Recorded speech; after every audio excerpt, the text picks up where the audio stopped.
In existing footage of the War of Resistance against Japanese aggression, without exception, everything is in black and white. But in 1937, an American photojournalist named Ray Scott brought a handheld Kodak color camera to war-torn China. Over a period of 4 years, he traveled more than 30,000 miles, truly recording how residents from both the North and the South defended their homes and their country. Not only that, Scott also risked his life to capture the monstrous crime of the Japanese military's indiscriminate carpet bombing of Chongqing in August 1940. This is, to date, the most complete and shocking visual historical record regarding the Chongqing bombing. In 1941, once this documentary titled Kukan was released overseas, it caused a massive sensation, becoming the first ever documentary to win an award in Oscar history. At that time, the focus of the Western world was mostly on the European theater. They neither understood nor cared about the Chinese theater. And some people did not even know that a country called China existed. It was not until they watched Kukan that they truly felt the unyielding determination of the Chinese people to fight the war. Some American youths volunteered for the Flying Tigers, throwing themselves into the war of resistance. The film even prompted the United States to provide a large amount of military aid to China in the form of Lend-Lease. Yet, behind this history-altering documentary, there also hid an unknown female hero. She was Li Ling-ai, a Chinese American. The entire production of Kukan, from project initiation to post-production, was managed entirely by her alone. To raise funds, she even sold her grandmother's jewelry. Regrettably, after the brutal war ended, this documentary mysteriously vanished into thin air, and no copies could be found even in the Oscar archives. It was not until 2014 that Robin Lung, another Chinese American, discovered surviving fragments of Kukan in the U.S. National Archives. Although it was only 35 minutes, the image quality was very clear. Later, Robin Lung contacted Scott's descendants, and by a stroke of luck, unexpectedly found an 85-minute complete copy in his basement.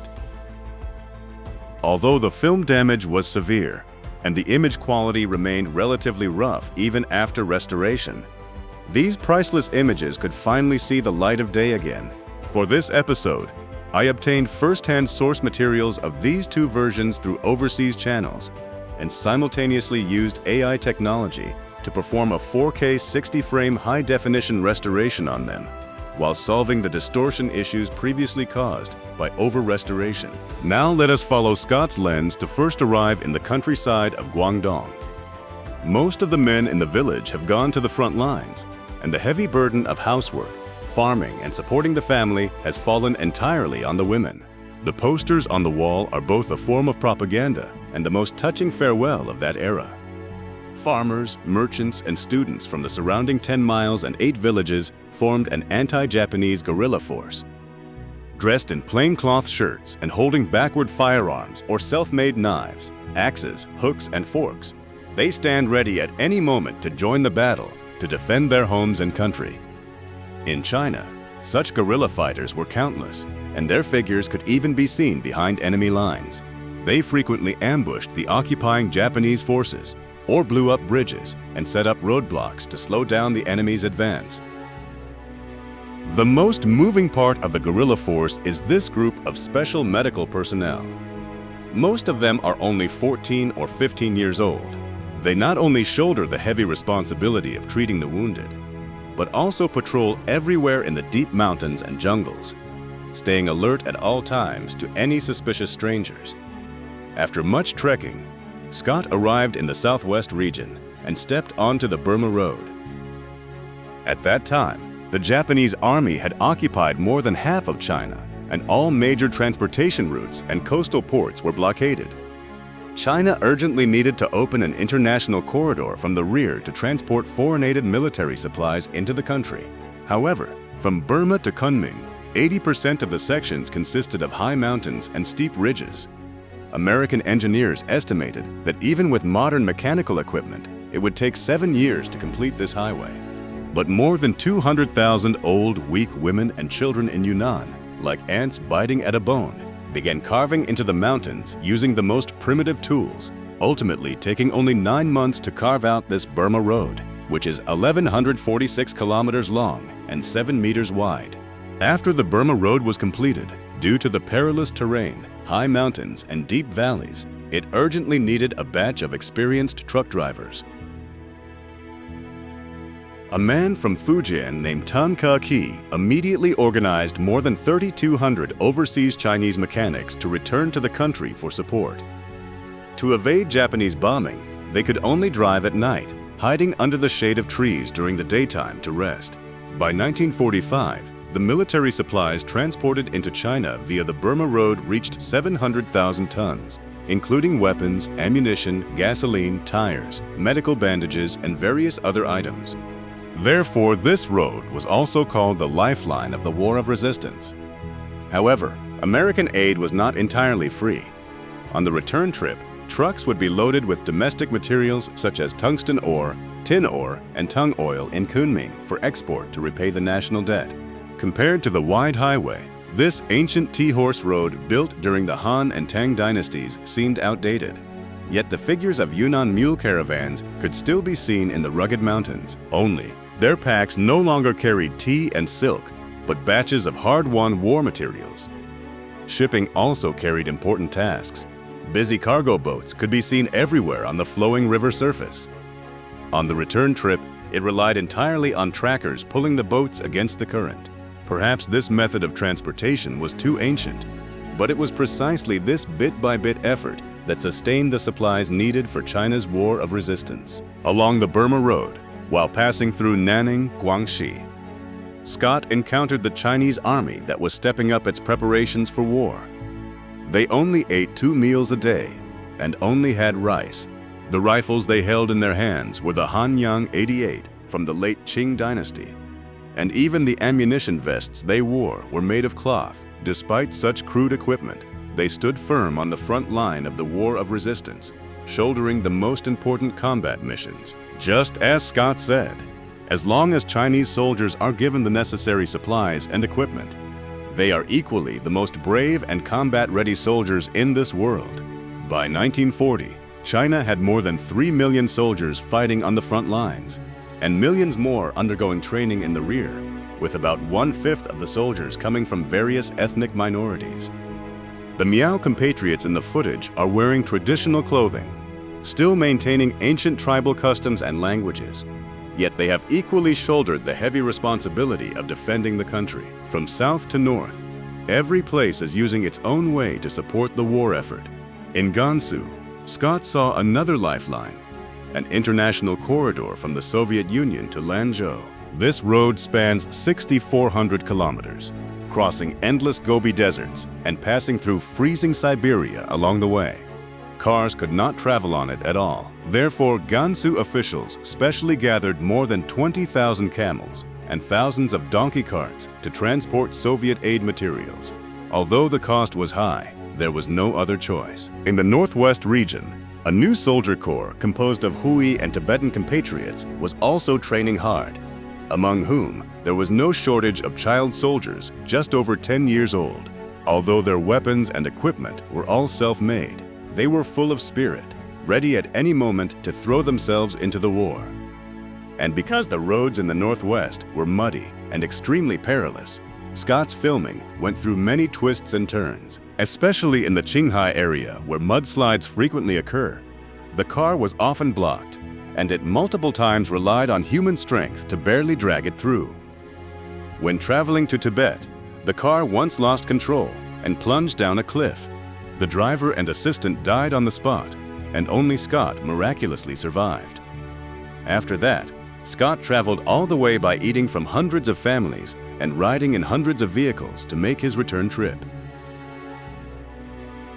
Among them, the most unique means of transportation was the skin raft. It was composed of hundreds of inflated sheepskin bags, capable of carrying 15 to 50 tons of cargo. For instance, the gasoline aided by the Soviet Union was transported down the Yellow River to Sichuan relying on it. After unloading, the raftmen would carry the skin rafts back on their backs by land. After entering Sichuan, Scott also encountered a national treasure companion. Surprised and delighted, he named this cute giant panda Mei Lan. and brought it back to the United States to be raised in the Chicago Zoo. After many twists and turns, Scott finally arrived in the wartime capital, Chongqing. This is a city built on steep cliffs. Going from the riverside into the city requires climbing 340 flights of stairs. In the mid to late stage of the war, the exhausted Japanese military was no longer able to launch large-scale offensives to crush the fighting will of the Chinese people and force us to bow and surrender. The Japanese military carried out a strategic carpet bombing campaign against Chongqing that lasted for more than 6 years after 1938. Walking on the streets, collapsed ruins and debris were everywhere, and the streets and alleys were filled with scars. But when seeing a group of children playing and swimming in a bomb crater, Scott suddenly understood why this city could never be broken by bombing. And to cope with the frequent bombings by the Japanese military, people were building air defense shelters day and night. Due to the scarcity of machinery, tens of thousands of Chongqing women relied on iron hammers, baskets, and other primitive tools to dig trenches, carve tunnels, and move dirt. Benefiting from the special terrain and solid rock, these air defense shelters became the most reliable refuges. By 1942, Chongqing had built 1,500 air defense shelters, capable of accommodating 3/5 of the city's population. The air defense shelters were not only refuges, but also the only military production bases. At the beginning of the war, the Japanese military destroyed 90% of China's factories, but the Chinese people still relied on shipping and human labor to relocate 130,000 tons of industrial equipment over 2,000 kilometers to Chongqing. Relying on the protection of the air defense shelters, these arsenals worked day and night without stopping, manufacturing a large amount of weapons and ammunition for the front line. In addition to factories, Japan also aimed its bombs at China's education. Since the Marco Polo Bridge incident, they successively bombed 80% of China's universities, attempting to destroy our culture and completely dig out the roots of the Chinese people. Teachers and students from various schools had to walk thousands of kilometers, migrating all the way from the north to the southwest region. In West China Union University in Chengdu, these young students, who had suffered through the fires of war, still tirelessly studied modern knowledge. They were both the future and hope of China, and the final cultural sparks of the Chinese nation. On August 19, 1940, a red lantern was slowly raised in the city of Chongqing, indicating that enemy planes might be coming to attack.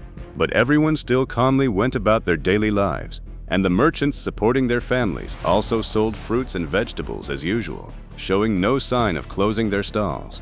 The people of Chongqing, having experienced countless air raids, had long learned how to survive in the cracks of war. Soon, a second red lantern was also raised. This meant that the Japanese planes had entered Sichuan territory and would arrive over Chongqing in an hour. The rescue teams and firefighting teams inside the city immediately mobilized. Holding crude firefighting equipment, they dispersed to various neighborhoods to await the rescue work after the bombing. China's only few fighter planes also roared into the sky. Although the chance of defeating the enemy was only 1 in 1,000, they still set off without turning back.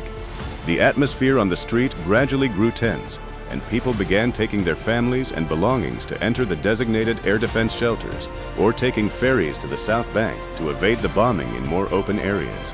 Along with the bursts of urgent siren sounds, everyone showed no panic, still maintaining order and quietly forming long lines. As the last ferry departed, the Japanese planes blanketed the sky over Chongqing like locusts. At that time, Scott stood on the roof of the American embassy on the South Bank, tremblingly holding up his camera to record this monstrous crime. The Japanese planes first dropped more than 600 high-explosive bombs. Along with the violent explosion sounds, thousands of buildings collapsed instantly, and smoke mixed with dust soared into the sky. Immediately afterward, the Japanese planes dropped more than 260 napalm bombs. The temperature of thousands of degrees turned the entire city into a sea of fire. This time, the Japanese military dispatched a total of 400 bomber sorties, dropping bombs continuously in 8 batches, causing 90% of the buildings to be destroyed, 92 streets to be turned into ruins, and nearly 17,000 people to be displaced, historically known as the August 19 bombing. Then, were the Chinese people defeated? No.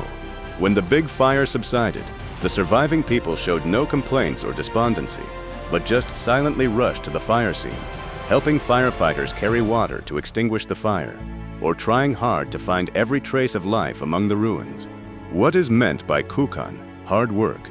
It actually means talking less and doing more. At this very moment, I believe you can truly feel that the national spirit of the Chinese people is no longer a vague term in textbooks, but the unyielding spirit and determination revealed through their bodies. True, the war of resistance was a defeat never before seen by our soldiers for thousands of years. Yet this disaster allowed the Chinese nation to achieve a nirvana rebirth and fully awaken. Chen Duxiu said, "Once when I was studying at home, I only knew about eating and sleeping, and did not know at all what kind of thing a nation was. It was not until the year of Jiawu that I heard there was some Japanese nation that defeated our China. Later, I heard that the 8-nation alliance of some Britain and France defeated China. Only at this time did I know that the people in the world are divided country by country, and our China is also one of them, and I am also one of the people of China. Only then knowing that everyone has the great duty of respecting the nation.